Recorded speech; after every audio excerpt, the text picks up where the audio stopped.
অঙ্কিতের সাথে ঝর্ণার বিয়ে হবে শুনে গীতাকে সমস্ত সত্য কথা বলে দিল মেহেক। বিস্তারিত জানতে ভিডিওটা না কেটে একটা লাইক করে পুরো ভিডিওটা দেখতে থাকুন।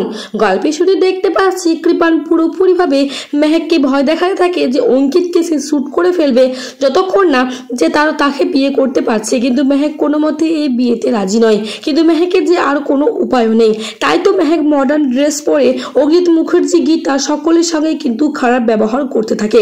তার জন্য অগ্নিত মুখার্জি কষিয়ে কৃপানের সামনে থাপ্পড় মারতে থাকে মেহেককে।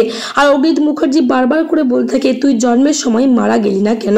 তারপরে তো অগ্নিত মুখার্জিরা সেখান থেকে চলে গেলে মেহেক ভীষণ কষ্ট পায় আর কান্না করতে থাকে আর বলে আমি আর খারাপ হতে পারছি না, আমি আর খারাপ সাজা নাটক করতে পারছি না। কৃপান বলে তুমি যদি খারাপ সাজা নাটক না করতে পারো তাহলে কিন্তু অঙ্কিতকে শেষ করে ফেলবো, অঙ্কিত খুন হয়ে যাবে। মেহেক কান্না করতে থাকে আর তখনই কৃপান টেনে মেহেককে নিয়ে চলে যায় শপিং করতে। আর এদিকে অগ্নিত মুখার্জি পদ্মর কাছে আসে, পদ্মর কাছে এসে জিজ্ঞাসা করতে থাকে যে সেদিন তাকে কে শ্যুট করেছিল আর মেহেক কি সত্যি ভালোবাসে কৃপানকে। তার এই উত্তরে পদ্ম বলতে থাকে হ্যাঁ মেহেক কৃপানকে ভালোবাসে, কৃপান দাদাবাবুকে ভালোবাসে। যখনই কৃপান দাদাবাবু বলে তখন স্বস্তিক বলে পদ্ম তুই কৃপান দাদাবাবু কেন বলছিস।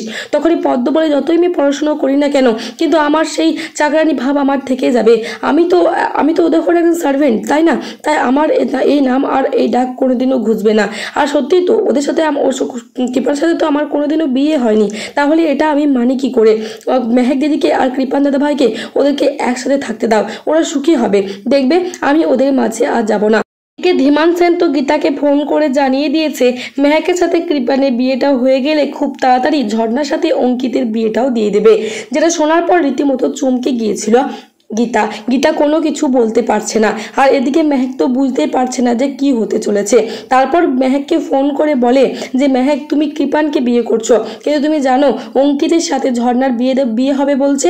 তখনই মেহেক তো পুরো শুনে অবাক হয়ে যায়। মেহেক বুঝতে পারে না যে সে এবার কি করবে। সে কি সত্যি কথা গীতাকে বলে দেবে যে এই সমস্ত সে কিছু নাটক করছে একমাত্র অঙ্কিতকে বাঁচানোর জন্য, অঙ্কিতকে কিডন্যাপ করে রাখা হয়েছে। কিন্তু গীতার ফোনে কোনো উত্তর দেয় না মেহেক আর বলে যার যে ইচ্ছা তাই করুক, আমি শুধু কৃপানকে ভালোবাসি আর এটাই সত্য। কৃপানের কাছে এরকম একটা কথা বলে দেয় মেহেক।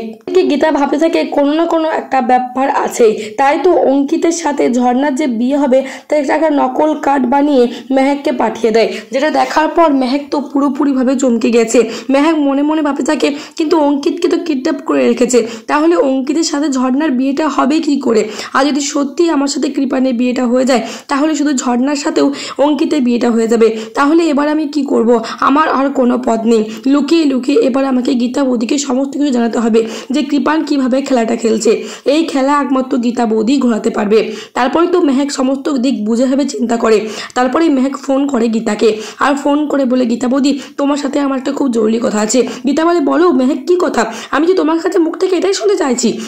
তখনই মেহেক বলতে থাকে গীতা বৌদি অঙ্কিতের সাথে ঝর্ণার বিয়েটা যেন না হয়, আমি অঙ্কিতকে এখনো পর্যন্ত ভালোবাসি আর অঙ্কিতকে কিডন্যাপ করে রেখেছে কৃপান, তাই তো আমি কৃপানের কথা মতো সমস্ত কিছু করছি। তুমি আমাকে কৃপানের হাত থেকে রক্ষা করো আর আগে অঙ্কিতকে উদ্ধার করো। অঙ্কিতকে যদি উদ্ধার করতে না পারো তাহলে কিন্তু আমাকে এরকম নাটক চালিয়ে যেতে হবে আর তোমার সাথে খারাপ ব্যবহার করতে হবে। তারপরে গীতা বলে তাহলে মেহেক তুমি কেন এতদিন আমাকে এরকম সত্য কথাটা বলছো না, তুমি সত্য কথা না বলো তাহলে আমি কিভাবে আসল রাস্তা খুঁজে বের করবো বলো। এবার তুমি দেখতে থাকো মেহেক আমি কি করি, ওই কৃপানকে কিভাবে আমি জব্দ করি। সাথে আমি এতগুলো জীবন নষ্ট হতে দেব না, আমি না দেব অঙ্কিতের জীবন নষ্ট হতে, না দেব তোমার জীবন নষ্ট হতে, আর না দেব পদ্মর জীবন নষ্ট হতে। সবাই সবার জায়গা মতো সঠিকভাবে থাকবে। তাহলে বন্ধুরা মেহেক তো জানিয়ে দিল গীতাকে যে সে কৃপানের ভয়ে সমস্ত কিছু করছে। তাহলে কি এবার ধীমান সেন কোনো মতে ঝর্ণার সাথে অঙ্কিতের বিয়েটা দিতে পারবে না? তার আগেই কি অঙ্কিত মেহেকের আর কৃপানের বিয়ের মণ্ডপে হাজির করে দেবে অঙ্কিতকে? তোমাদের কি মনে হয়? তাছাড়া এমনটা হলে কেমন লাগবে অবশ্যই কমেন্ট বক্সে কমেন্ট করে জানাও তোমাদের মতামত। ধন্যবাদ।